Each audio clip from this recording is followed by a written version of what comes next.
Buongiorno, benvenuti a questo nuovo appuntamento con la rassegna stampa di Tricolor, pronti a leggere e a sfogliare i quotidiani nazionali e regionali per vedere come i giornali titolano le notizie delle ultime ore. Molto racconto ovviamente della tempesta del ciclone Harry sui quotidiani regionali, la conta dei danni, insomma adesso le verifiche nei luoghi, nelle zone più danneggiate, e poi sui quotidiani nazionali invece troveremo l'esito degli incontri a Davos, dove ha parlato anche Zalewski, insomma una sferzata all'Europa, all'immobilismo dell'Europa, e quindi l'apertura a nuovi canali di diplomazia proprio per mettere fine a questo conflitto. Ci sono nuove indagini su Crans-Montana, addirittura si è risvegliata una delle ragazze che ha riconosciuto i genitori, era in coma insomma dal giorno dell'incidente, quindi da Capodanno. Poi insomma altre notizie che riguardano il decreto, il nuovo decreto legge, il nuovo testo del decreto legge sulla sicurezza, sull'inasprimento del decreto Caivano, tutto nelle pagine dei quotidiani. Allora partiamo con il Corriere della Sera, partiamo dai titoli del Corriere della Sera, l'apertura dedicata appunto agli incontri di Davos. Zalewski sferza l'Europa, agisca. Intesa con Trump sulle garanzie di sicurezza, oggi primo vertice a 3 invece con Mosca, quindi Stati Uniti, Ucraina e Mosca. A Davos Zalewski incontra Trump, annuncia il primo trilaterale Ucraina, Russia, Stati Uniti, con un monito, dice la guerra deve finire, ha detto il presidente ucraino, che ha avuto parole dure però verso l'Europa. Sugli asset russi ha vinto Putin, deve agire chi? L'Europa ovviamente. Intanto Trump sfida l'ONU lanciando il Board of Gaza, mentre Mattarella richiama l'Italia a una azione inscindibile da Bruxelles. Sull'estremismo c'è uno scritto oggi, un fondo di Walter Veltroni, devo dire come sempre ficcante nella sua analisi, ovviamente da progressista, però insomma è un tema questo degli estremismi, delle divisioni che in questo momento ci sono nel mondo e in Europa, che fa davvero riflettere.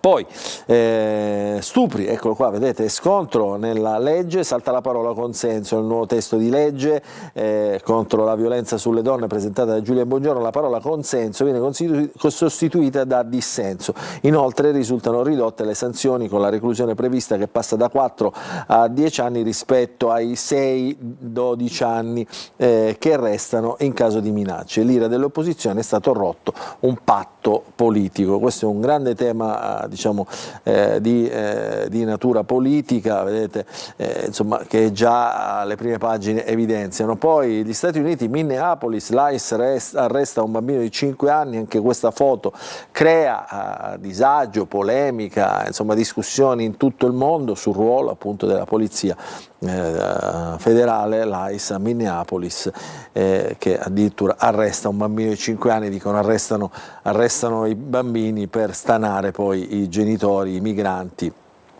irregolari.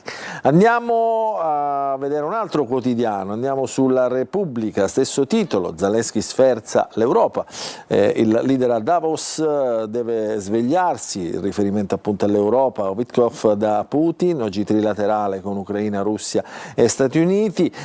Sulla Groenlandia c'è una tregua, chissà quanto durerà, tra Unione Europea e Stati Uniti. Trump va alla sua ONU su Gaza e annuncia l'Italia aderirà. Questo è il Board of Peace proprio lanciato da Trump su Gaza. La foto di cui parlavamo prima, arresto shock dell'ICE, preso un bimbo di 5 anni, un raid anti-migranti. Andiamo sulla Stampa, l'attacco di Zalewski, l'Europa divisa e persa. Davos debutta il Board of Peace, Trump sente Meloni che vuole aderire, insomma, però su questa unione di leader internazionali, insomma, sono tante le polemiche, perché tra questi appunto ci sono tanti leader addirittura al limite dell'estremismo. Ve lo facciamo vedere dai giornali, prendiamo per esempio il Corriere della Sera. sera su questo board of peace, eccolo qua, dall'Arabia Saudita alla Turchia, ecco il board di Trump, di Trump per Gaza, a Davos anche Milei e Orban, ma non Netanyahu, il leader degli Stati Uniti, un'opportunità per investire. E qui le foto che avevamo visto anche in passato di come potrà essere, di come sarà la striscia di Gaza, anche secondo diciamo, questa idea che ha Trump della ricostruzione. Quindi insomma messi tutti insieme insomma fanno davvero impressione tutti questi leader. Diciamo, nella didascalia in pagina diciamo, c'è chi si è unito, no? Uzbekistan, Paraguay, Kazakistan, Pakistan, Bahrain, vedete quanti paesi ci sono insomma nella foto che poi eccola qua, ne vediamo una parte di questo board of peace, Azerbaijan, Bulgaria, insomma tutti paesi diciamo che non eccellano per democrazia, diciamo, e soprattutto diciamo, dialogo interno proprio con la politica degli stessi paesi.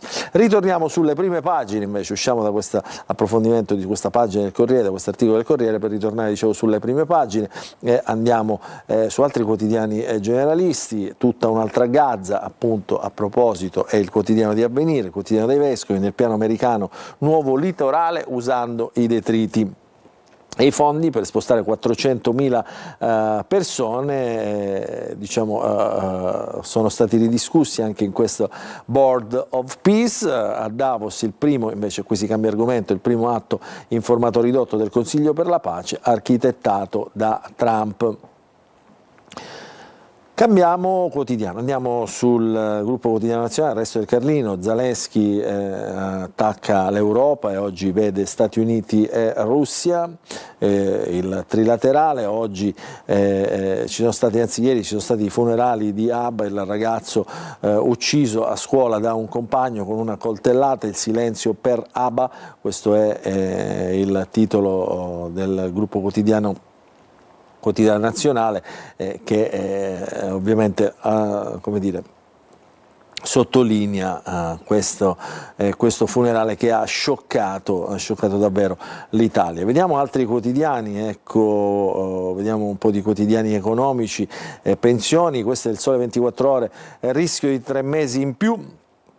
Questa è l'apertura del Sole 24 Ore di oggi. Dal 2029 a 67 anni e 6 mesi i requisiti per la vecchiaia e 43 anni e 4 mesi per l'uscita anticipata dal lavoro. I tecnici hanno calcolato l'incremento, ma dovrà poi essere la politica a decidere se applicarlo, quindi vedete come il tema rientra appunto nelle prerogative della stessa politica. E poi sul Mercosur, che è questo accordo, le imprese occorre subito la ratifica provvisoria. Dire no all'accordo Mercosur vuol dire minare la competitività del paese e privarlo di una grande opportunità di sviluppo. Il mondo delle imprese italiane esprime preoccupazione per il possibile stop all'intesa e chiede subito la ratifica provvisoria per renderla operativa. Parla il leader di Confindustria in questo caso, quindi insomma le divisioni aumentano. Vediamo altri giornali di connotazione più politica, asse Meloni-Merz, quindi Italia-Germania per la nuova Europa, e tanti saluti a Macron, il socialista, progressista, governi come tutti i governi diciamo, francesi degli ultimi anni, quindi insomma questo asse diciamo, è ben visto dai quotidiani di destra, quindi l'asse Italia-Germania. Questo è il giornale nella sua apertura. Andiamo a vedere invece il Fatto Quotidiano, che tiene diciamo, l'apertura sulle parole di Zelensky che scarica l'Europa, incassa altri 90 miliardi e per giunta attacca l'Europa, dice Cornuti e Mazziati, è il titolo, insomma, che è un'estrema sintesi di quello diciamo, che può pensare l'uomo della strada, no? Riceve i soldi, l'Europa dà i soldi e poi non viene neanche riconosciuta. Fuori dal tavolo, l'Ucraina, avete fatto vincere Putin sugli asset, invece ringrazia Trump e annuncia il trilaterale negli Emirati, con Russia e Stati Uniti, appunto senza l'Europa. E qua tutti i leader europei che rimangono, diciamo, a bocca asciutta in questo senso, o comunque diciamo ai margini di questi incontri diplomatici. Questo è il Fatto Quotidiano. Andiamo a vedere Libero. Dopo l'assalto alla stazione, sfascisti impuniti, qua si apre diciamo, sugli scontri, diciamo, con i Propal a Milano, Daspo ritirati, stop al processo e servizi sociali, i Propal di Milano vincono in tribunale, inascoltate le proteste di Premier e Polizia. Questo chi è? Formigli, conduttore di Piazza Pulito, lo sbarco tra ghiacciai e foche per uno show anti-Stati Uniti in ritardo, povera Groenlandia, le tocca pure Formigli. Questo è diciamo, l'apertura, diciamo, la fotonotizia in prima pagina di Libero. Curiosa l'apertura invece della Verità, il Papa indaga sulla bella vita del prelato. Chi è questo prelato? Si chiama Monsignor Gallese, il vescovo va in Tesla alla mensa dei poveri, ha una passione per il lusso e il kitesurf in Sud America, non pubblica i bilanci della diocesi di Alessandra e il Vaticano manda gli ispettori sotto la lente alla gestione del nuovo Consiglio di Santa Chiara. Ed eccola la Tesla del Monsignore, diciamo, certo fa davvero comunque suscita qualche curiosità, diciamola così. Poi il manifesto in chiusura, ancora sulla politica internazionale, sul Board of Peace, che il manifesto chiama Bordello, perché a Davos una sceneggiata lancia il Board of Peace che fuori da ogni legalità internazionale dovrà ricostruire Gaza. Cancellati il genocidio, i palestinesi, comanda Trump, fuori i grandi paesi, dentro gli autocrati da Milei a Orban. Abbiamo visto anche che tipo di paesi ci sono dentro in questo board, manca solo Netanyahu, ma arriverà anche lui. Questa è l'apertura del manifesto di oggi. Vi facciamo vedere, a chiudere, anche la copertina dell'Espresso settimanale che esce oggi. Non passa lo straniero, di loro abbiamo bisogno. Qui c'è una diciamo, riflessione sui migranti clandestini. Non passa lo straniero, di loro abbiamo bisogno, ma i flussi migranti regolari sono rallentati da iter tortuosi e paradossali. Le occasioni sfumano, i datori di lavoro si dileguano, i permessi svaniscono e migliaia finiscono clandestini per decreto. Quindi diciamo, velatamente diciamo, derelato, è un'accusa anche alle politiche del governo proprio sulla gestione dei migranti. Sulla copertina dell'Espresso chiudiamo la prima parte della rassegna stampa di oggi, ritorneremo subito dopo con i quotidiani regionali.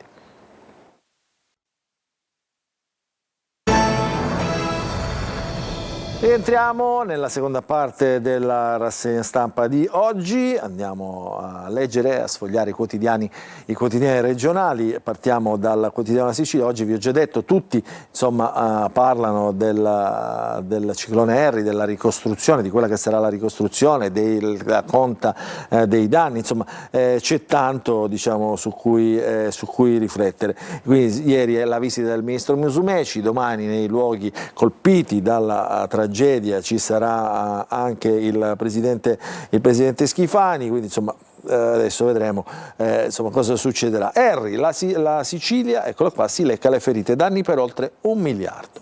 La regione proclama lo stato di calamità, annuncia i primi fondi, sopralluogo del ministro Musumeci. Presto ci sarà il Consiglio dei Ministri che ratificherà queste decisioni, insomma, e darà ulteriori fondi appunto al paese, diciamo, nei luoghi diciamo, colpiti, che ricordiamo non è solo la Sicilia, ma c'è anche la Calabria e la Sardegna. Quindi insomma un Consiglio dei Ministri che metterà tutte queste tragedie insieme. Poi ovviamente ci sarà la parte destinata alla nostra isola.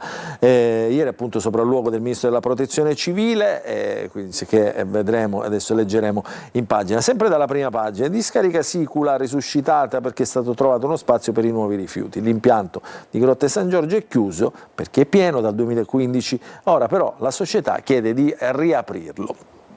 Dei rifiuti è sempre diciamo, seguita con molta attenzione. Poi oggi visita del presidente Mattarella a Fincantieri, la madre qui varò la nave Quirinale nel 1963, quindi a Palermo nei cantieri di Fincantieri. Racconteremo anche i giornali ovviamente domani racconteranno anche questa visita del Capo dello Stato. Poi Europa addio, Zaleschi al tavolo, questa è la fotonotizia, con Stati Uniti e Russia a centro pagina.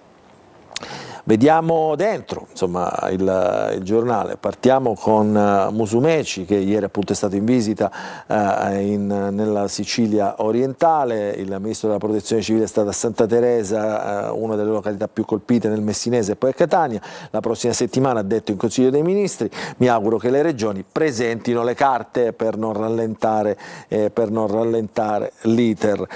Non è un problema di risorse, ma di procedure.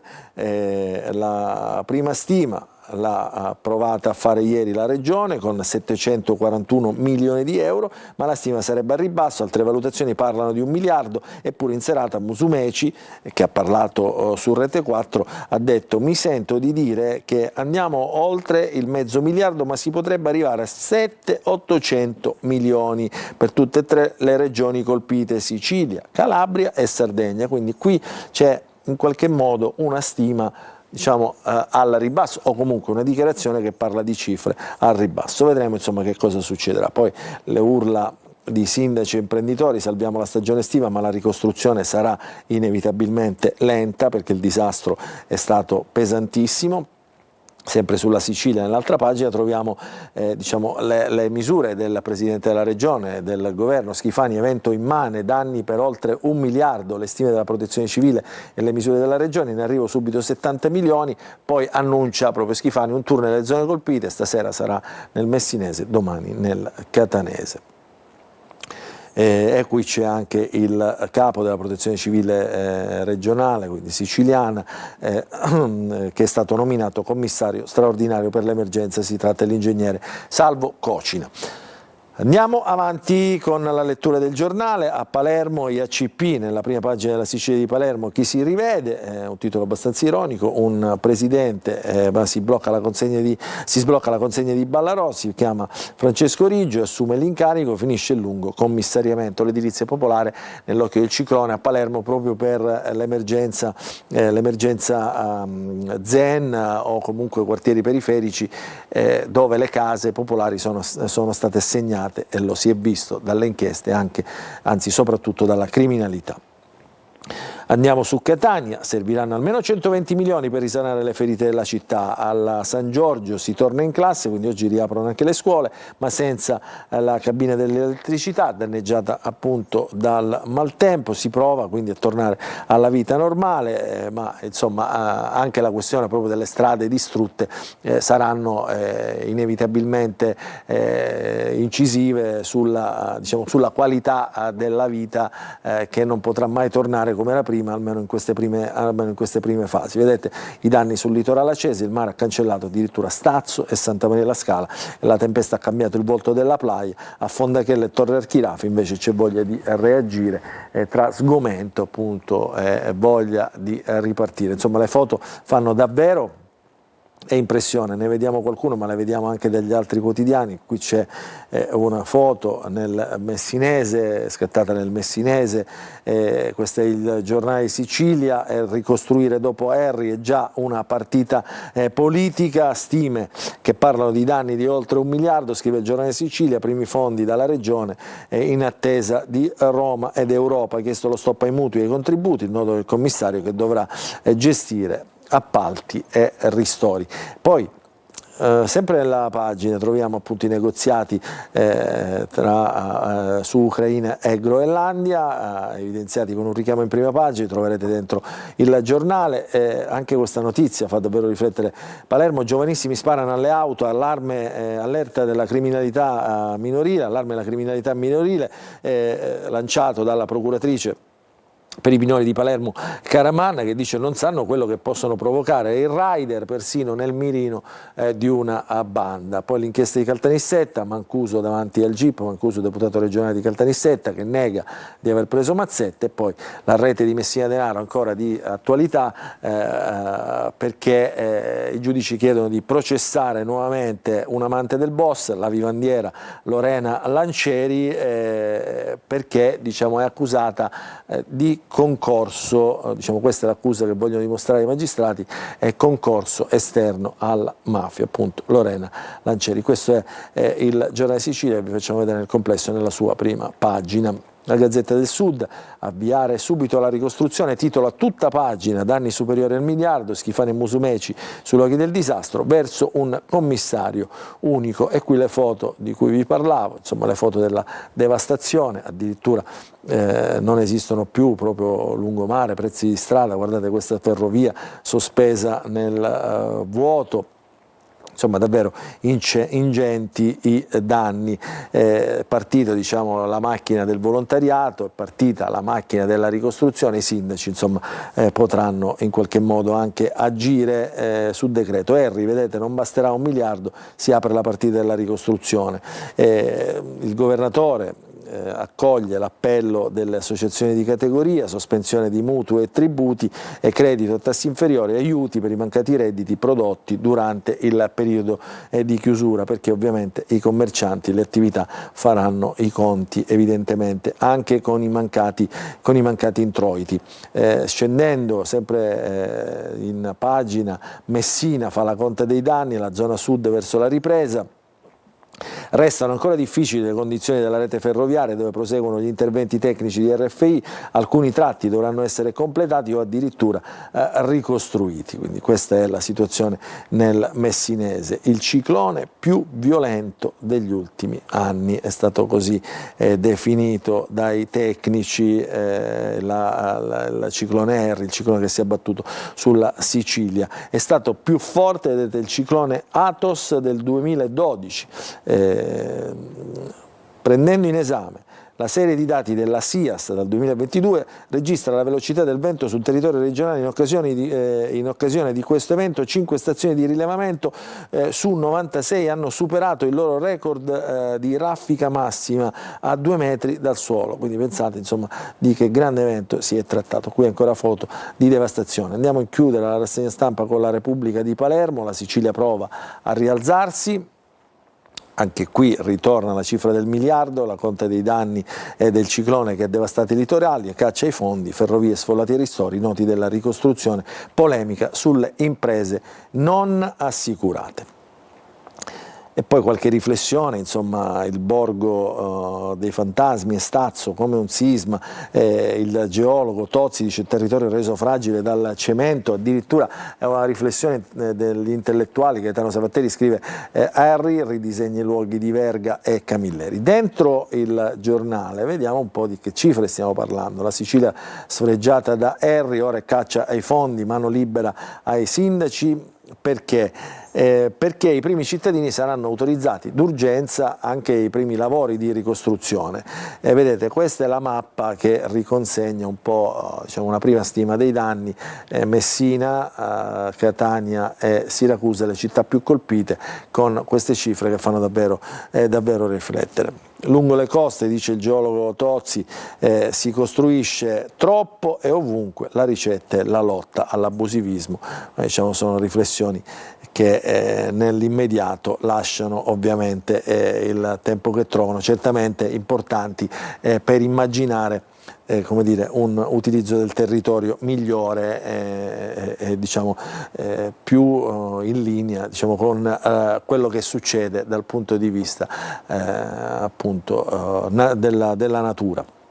Andiamo a vedere e chiudiamo la nostra rassegna stampa con una notizia che riguarda invece, eccolo qua, le accuse a Mancuso, 2.000 euro nell'auto per i PM è un'altra mazzetta, seconda contestazione di corruzione per l'esponente di Forza Italia. Stiamo parlando di un processo a Caltanissetta che si è sospeso dalla Commissione antimafia. Sono iniziati gli interrogatori sulla presunta tangente da 12.000 euro, i sospetti sugli spettacoli finanziati. E tutto questo è dentro il pezzo che trovate oggi su Repubblica. Con questo articolo che vi abbiamo fatto vedere chiudiamo la rassegna stampa di oggi, vi ringraziamo per averci seguito, vi auguriamo un buon fine settimana a tutti.